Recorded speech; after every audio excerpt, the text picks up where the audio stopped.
اے اللہ اس بے عملی کے جرم کو معاف فرما، اے کریم اللہ اس عظیم جرم کو معاف فرما۔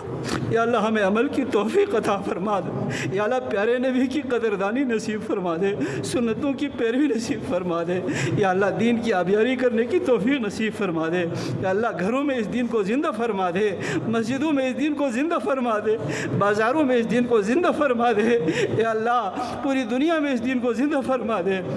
اے کریم اللہ سارے معاشرے کے اندر اس دین کو زندہ فرما دے۔ اللہ حضور کی پوری امت کو، امت اجابت ہو یا امت دعوت ہو، محروم ہدایت نہ فرما دے، محروم اسلام نہ فرما دے، محروم قرآن نہ فرما دے، محروم فہم قرآن نہ فرما دے، سب کے اوپر یا اللہ اپنا احسان فرما دے، اسلام کی توفیق نصیب فرما دے۔ یا اللہ اس پورے غزر کے خطے کے اندر سب کو اسلام کی توفیق نصیب فرما دے، سب کو اسلام کی چاردیواری میں لا کر کھڑا فرما دے،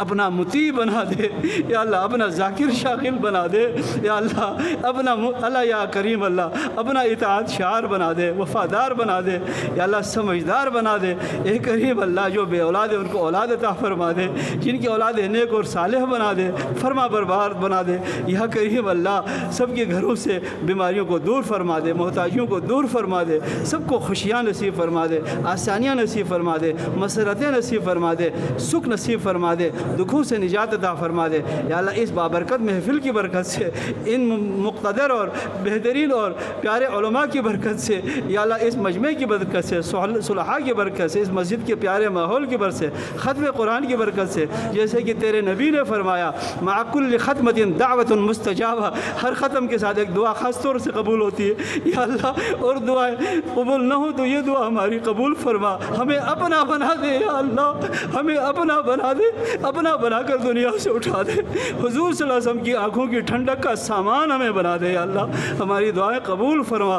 آمین آمین برحمتک یا ارحم الراحمین۔